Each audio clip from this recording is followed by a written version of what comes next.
Henry and Gordon were lonely when Thomas left the yard to run his branch line. They missed him very much. They had more work to do. They couldn't wait in the shed till it was time and find their coaches at the platform.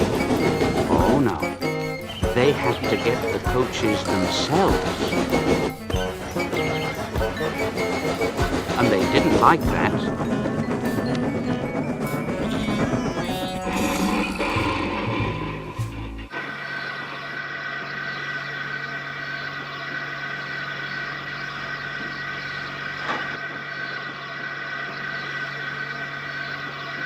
And then, one day, a circus came to town.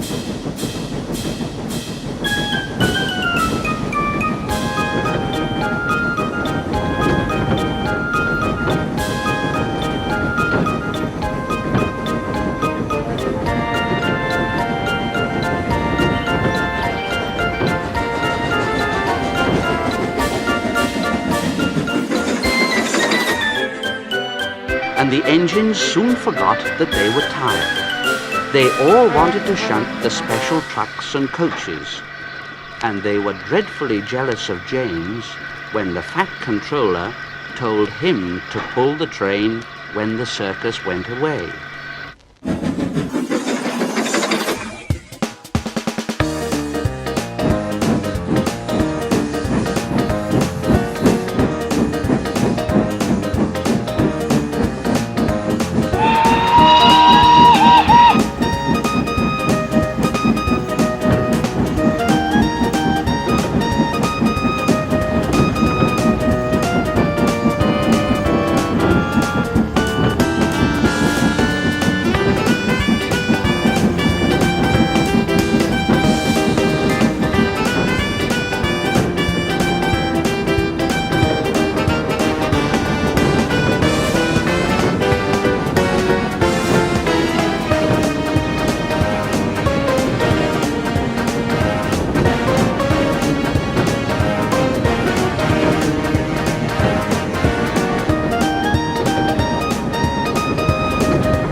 However, they soon forgot about the animals as they had plenty of work to do.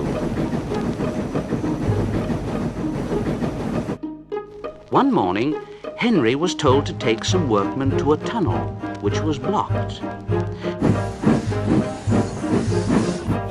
He grumbled away and found 2 trucks to carry the workmen and their tools. And he pushed the trucks along the line and muttered to himself, "Pushing trucks, pushing trucks."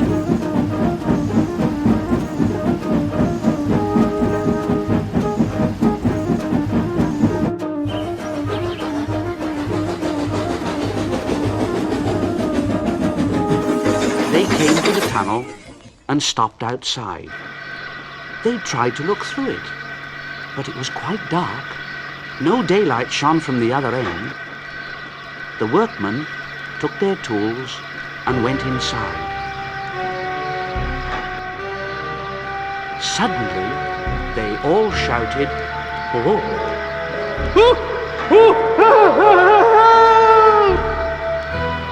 And they came running out of the tunnel. The foreman was outside the tunnel having a cup of tea, and they said to him, "Look, we went to the blockage and started to dig it away, but it grunted and moved." And the foreman said, "Go on, get out of it. That's rubbish." "No, it isn't rubbish. It's big and alive, and we're not going in there again. So there." And the foreman said, "All right then, I'll go in. I'll ride in a truck, and Henry shall push this here blockage out of the way. hated tunnels. He'd been shut up in one once, and this was worse. There was something big and alive inside the tunnel. Henry said, I don't want to go in. And Henry's driver said, well, neither do I, Henry, but we must. We've got to clear the line. No, come on, Henry. There's a good lad. And Henry puffed slowly into the dark, dark tunnel.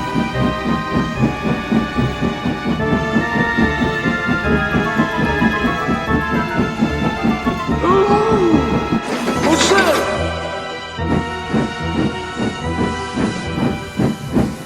And slowly out of the tunnel came first Henry,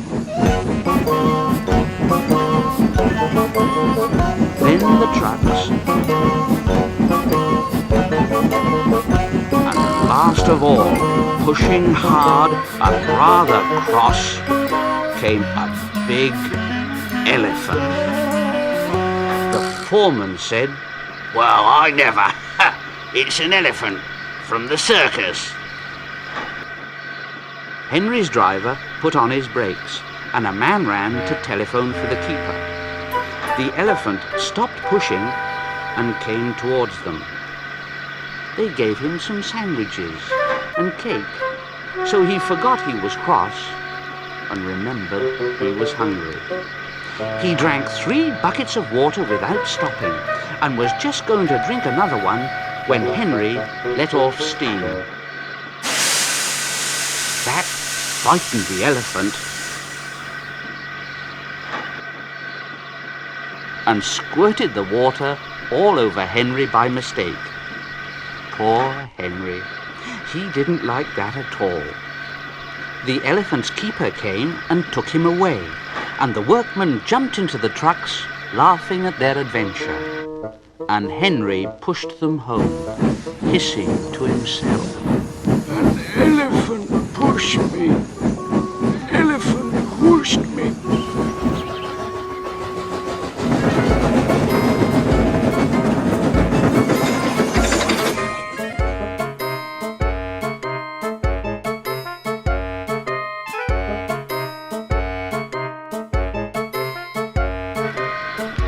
In the shed, he told Gordon and James about the elephant. And I'm sorry to say that instead of laughing and telling him not to be silly, they looked sad and said, Oh, you poor engine. Oh, you have been badly treated, haven't you?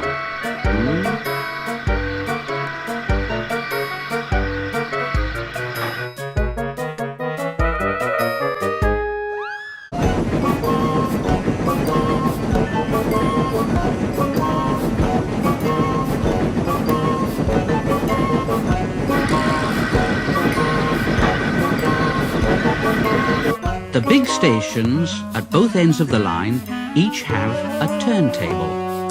The Fat Controller had them made so that Edward, Henry, Gordon and James can be turned round. It is dangerous for tender engines to go fast backwards. Tank engines like Thomas don't need turntables. They can go just as well backwards as forwards.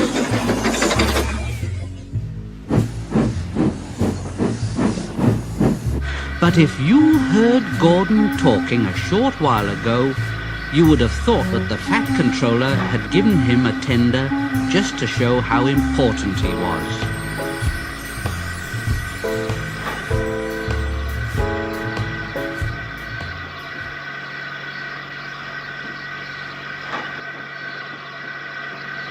Oh, but you don't understand, little Thomas. We tender engines have a position to keep up. It doesn't matter where you go, but we are important. And for the Fat Controller to make us shunt on dirty sidings, well, it's not the proper thing. And Gordon puffed away in a dignified manner.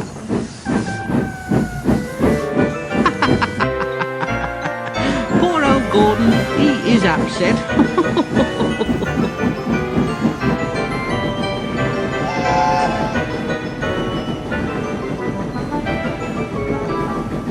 Gordon took his coaches and passengers to the terminus and waited until they'd all got out.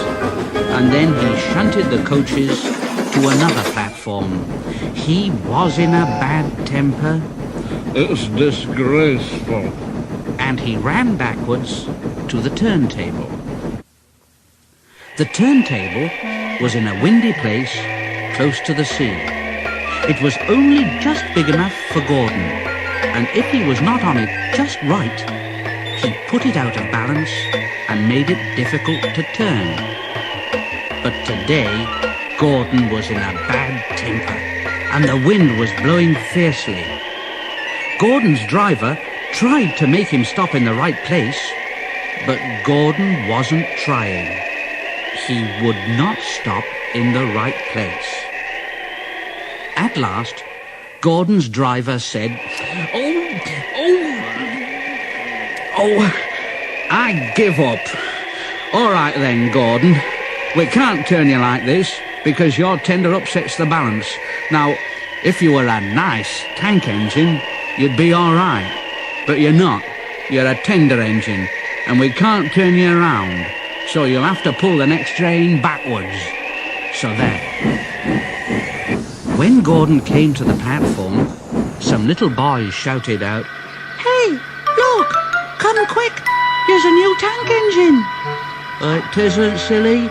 It's only Gordon, back to front." "Oh, so it is.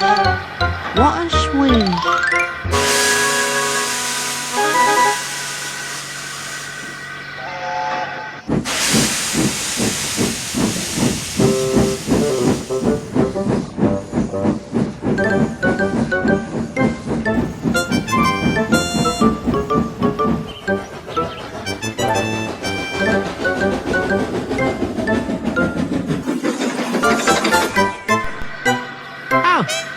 Gordon, playing at tank engines then?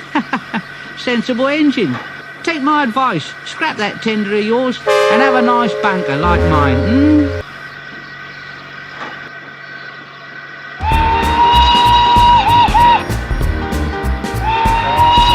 Then James came along on his way to the turntable. Whoa! Hello, Gordon. Got stuck on the turntable then, are you? You be careful, James. Otherwise, you might get stuck too. No. I won't get stuck. I'm not as fat as you are. Now you just watch me.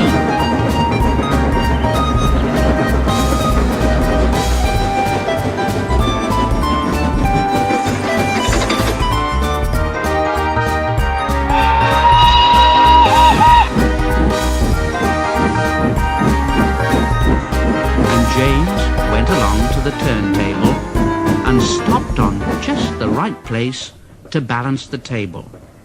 It could swing easily.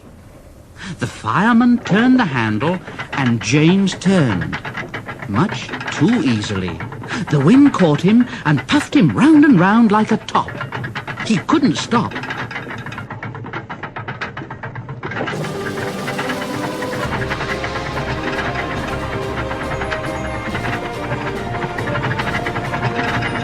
He was spinning round and round when Gordon came along. Well, James. What are you doing? Playing roundabouts,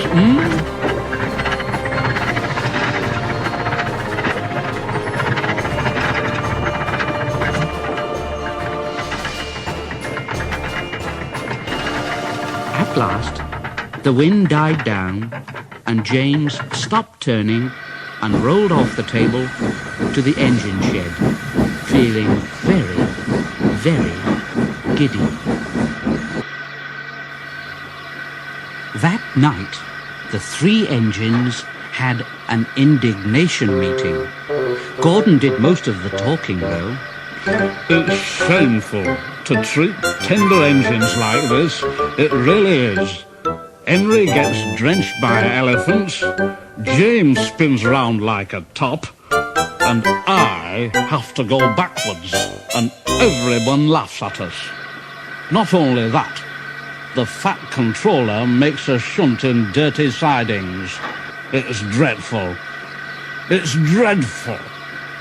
Now listen, we will act tomorrow. The fat controller will look silly. Now this is what we'll do. In the morning, when we're driving.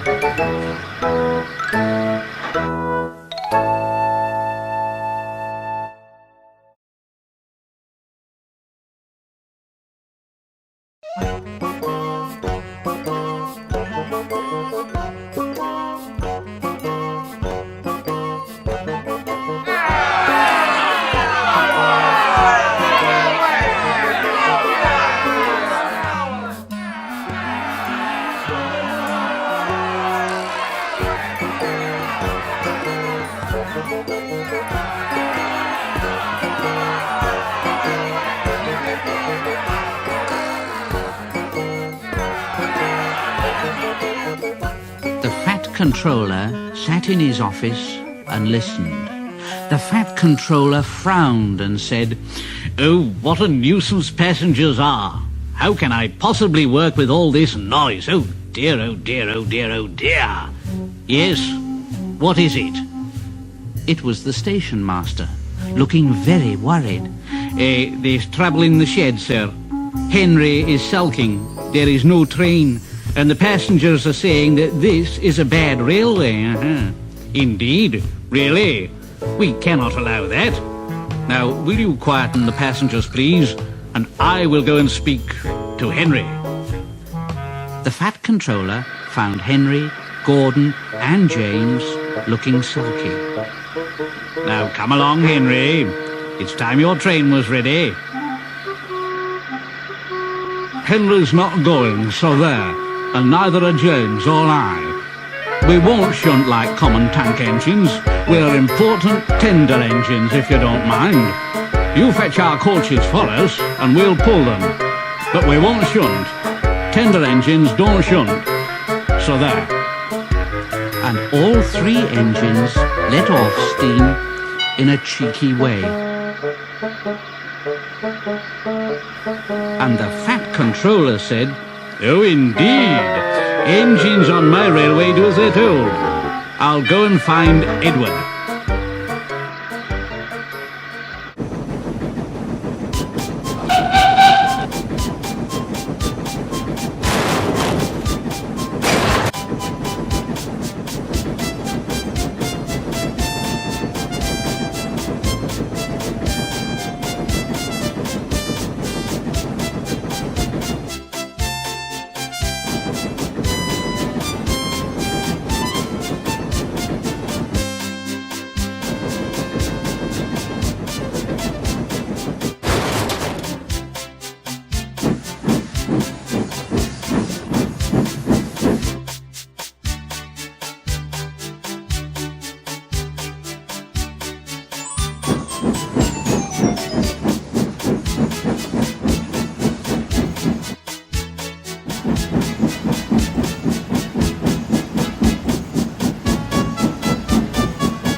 Edward was shunting.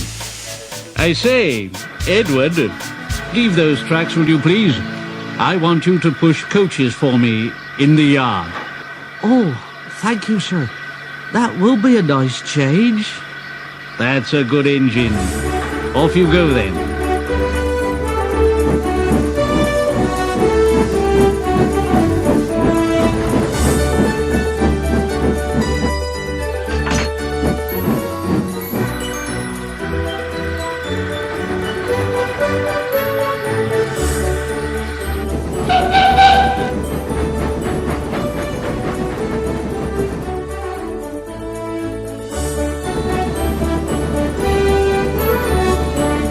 So Edward found coaches for the 3 engines.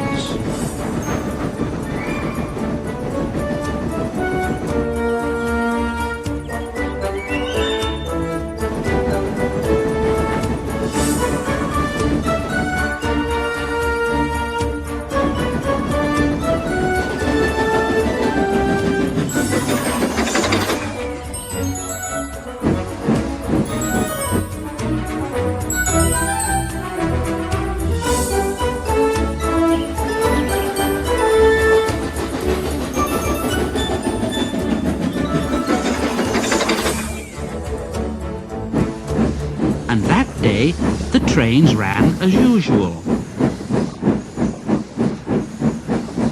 But when the Fat Controller came next morning, Edward looked unhappy.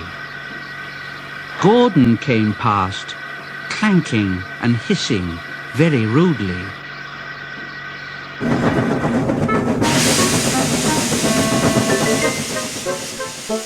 Why, bless me, what a noise! I know. They all hiss at me, sir. They say tender engines don't shunt. And last night they said I had black wheels. I haven't.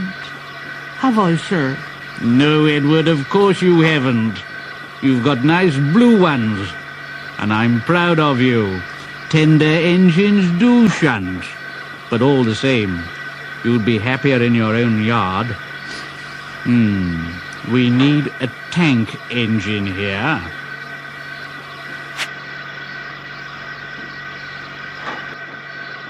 And the Fat Controller went to an engine workshop and saw all sorts of tank engines.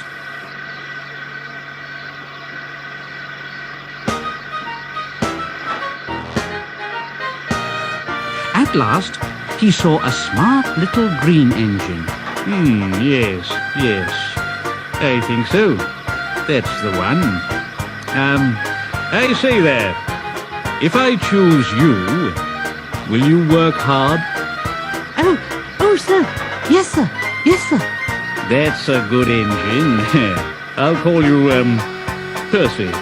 Yes, Percy. Do you like that, Percy?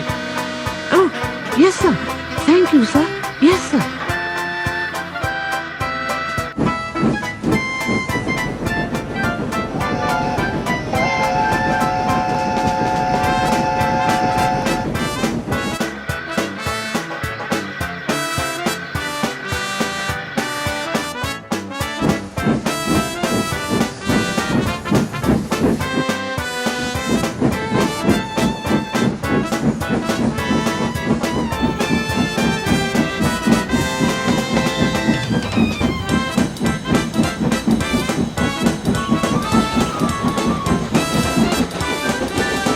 Percy soon learned what he had to do, and they had a happy afternoon.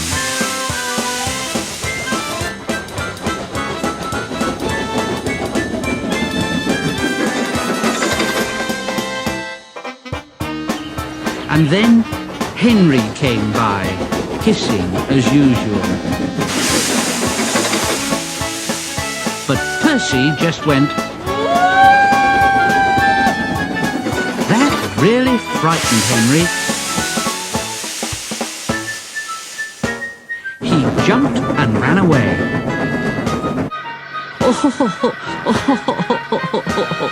How beautifully you whooshed him, Percy. I can't make a noise like that. Oh, that's nothing. You should hear him in the workshop. You have to make a noise like that to be heard.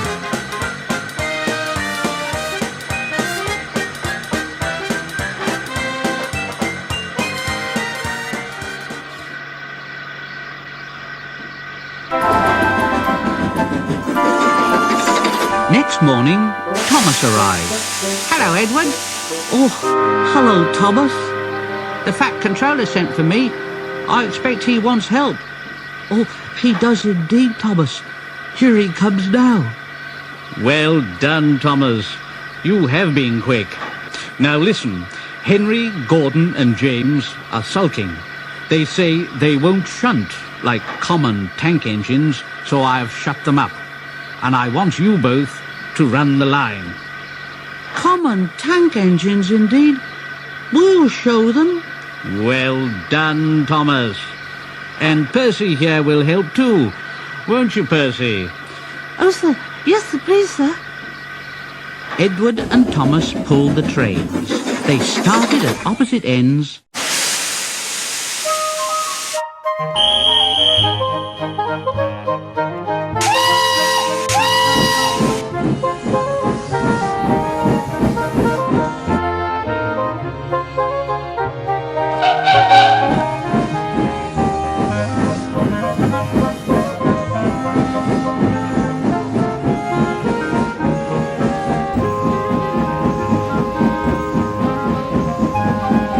And whistled to each other as they passed. There were fewer trains, but the passengers didn't mind. They knew the three other engines were having a lesson.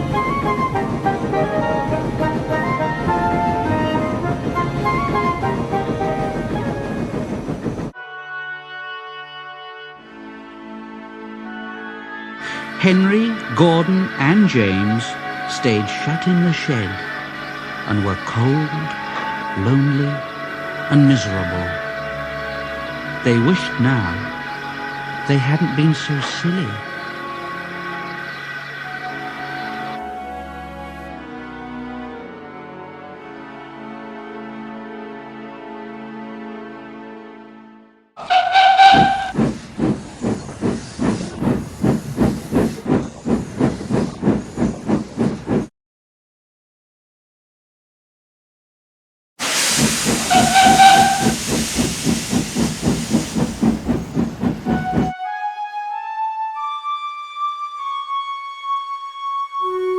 Henry, Gordon and James were shut up for several days.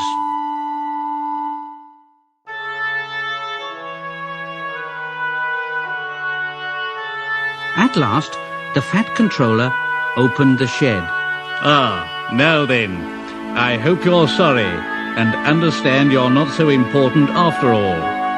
Thomas, Edward and Percy have worked the line very nicely. Now they need a change, and I will let you out if you promise to be good. Now, will you? Yes, sir. We will. That's right. But please remember, this no shunting nonsense must stop.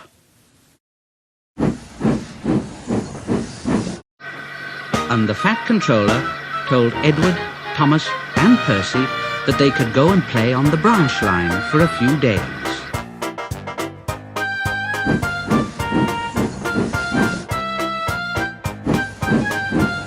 They ran off happily and found Annie and Clarabelle at the junction. The two coaches were so pleased to see Thomas again, and he took them out for a run at once.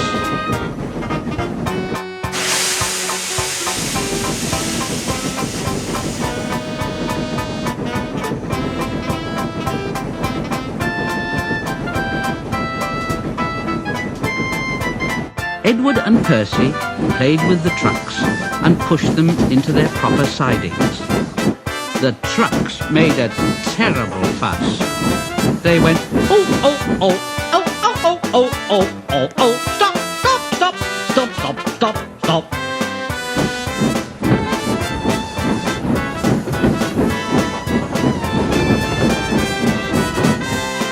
Next, Edward took some empty trucks to the quarry, and Percy was left alone. Percy didn't mind that a bit. He liked watching trains.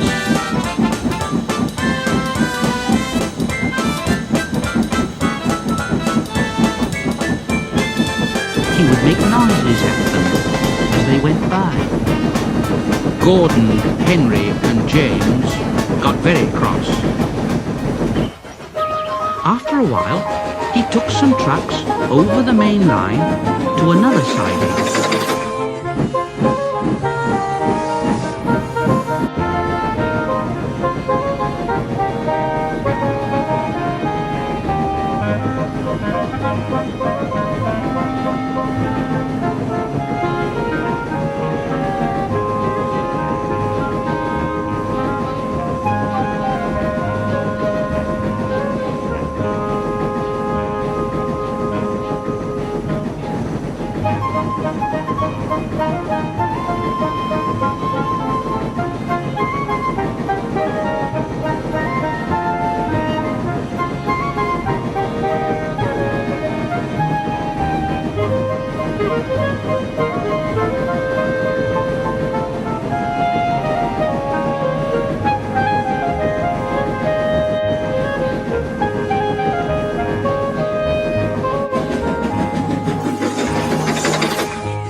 tidy, he ran onto the main line again and waited for the signalman to set the points so that he could cross back to the yard. Edward had warned Percy, Look, be careful, Percy, on the main line. Whistle to tell the signalman that you're there. but Percy didn't remember to whistle, and the signalman was so busy he forgot Percy. Bells rang in the signal box. The man answered, saying the line was clear, and set the signals for the next train. Percy waited and waited. The points were still against him. Yikes! For rushing straight towards him was Gordon. Percy's driver turned on full steam. Back, Percy, back! But Percy's wheels wouldn't turn quickly. His driver and fireman jumped out. Gordon yelled, Oh, get out of my way! Percy opened his eyes. Gordon had stopped, with Percy's buffers a few inches from his own. Percy was very, very frightened. He began to move backwards. I won't stay here. I'll run away.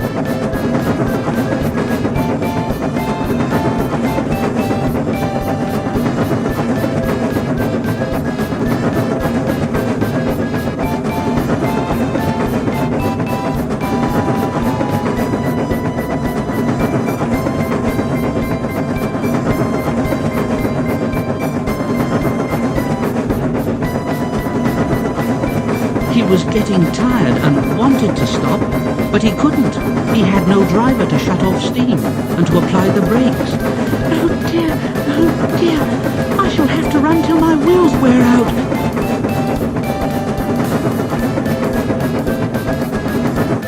Just then, he passed another signal box, and the signalman called out, "I know just what you want, little Percy." He set the points, and Percy puffed wearily onto a nice empty siding. And at the end of the siding was a big bank of earth. Percy was too tired now to care where he went. I want to stop. I want to stop. Oh, I have stopped. Yes, the big bank of earth had stopped Percy. His bunker was buried in it. The workmen came to dig him out. "Never mind, Percy. You'll feel better after a drink." Presently, Gordon arrived.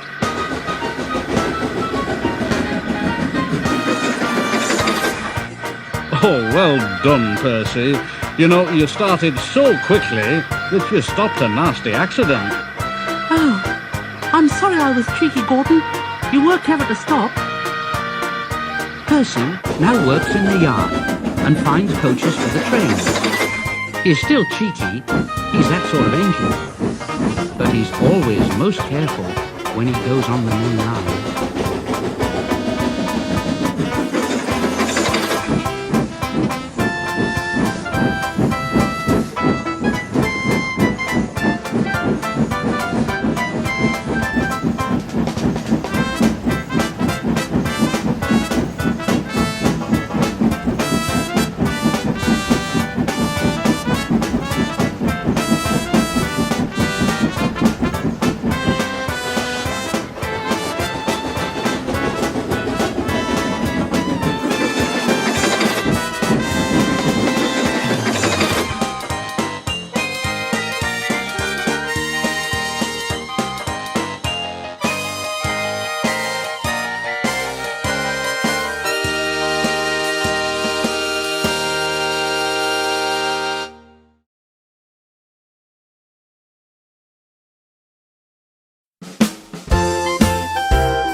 You go from day to day, looking for a better way, and you think you've got it all under control. So you bend the rules a bit as you try to make things fit, but you know you should be doing as you're told. Although sometimes you'll find it so hard And the wrong way may seem easier. It doesn't matter who you are. Obey the rules and you'll go far. We all live by rules and regulations. Rules and regulations now. Isn't it a bore? Isn't it a chore? Sometimes it's so hard remembering all those strict rules, codes, laws, all the stipulations. Rules and regulations now. But without those rules and regulations, where would we be now? So you see, you have to try and do the right thing every time. If you do, then you will come to the conclusion there is right and there is wrong, and the rules help you along, and they're really only there for your protection. Although sometimes you'll find it so hard, and the wrong way may seem easier. It doesn't matter who you are. Obey the rules and you'll go far. You'll go far. We all live by rules and regulations. Rules and regulations now. Isn't it a bore? Isn't it a chore? Sometimes it's so hard remembering all those strict rules, codes, laws, all the stipulations. Rules and regulations now. But without those rules and regulations, where would we be now? One more time. We all live by rules and regulations. Rules and regulations now. Isn't it a bore? Isn't it a chore? Sometimes it's so hard remembering all those strict rules, codes, laws, all the stipulations. Rules and